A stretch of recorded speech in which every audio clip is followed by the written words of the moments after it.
Sejumlah spanduk bertuliskan kampanye anti-anarkis terpasang di sejumlah titik Jalan Merdeka Barat, Jakarta Pusat, Senin 12 Oktober 2020 siang.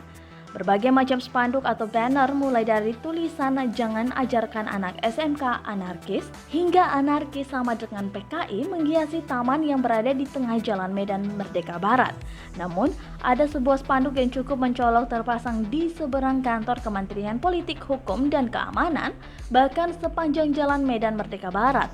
Berdasarkan pantauan dari tribunnews.com, setidaknya ada 13 spanduk berisikan kalimat bahwa kami terbukti menunggangi aksi demo buruh dan pelajar terbentang dari depan Kemenpolhukam hingga depan Museum Nasional. Kami terbukti menunggangi aksi demo buruh dan pelajar. Bunyi isi spanduk tersebut. Belum diketahui pihak mana yang memasang spanduk tersebut di lokasi. Massa buruh yang tergabung dalam Konfederasi Serikat Buruh Seluruh Indonesia atau KSBSI berada kurang lebih 15 meter sebelum lokasi spanduk terpasang. Kawat berduri yang dibentang oleh pihak kepolisian memaksa massa tetap berada di depan Kementerian Pariwisata.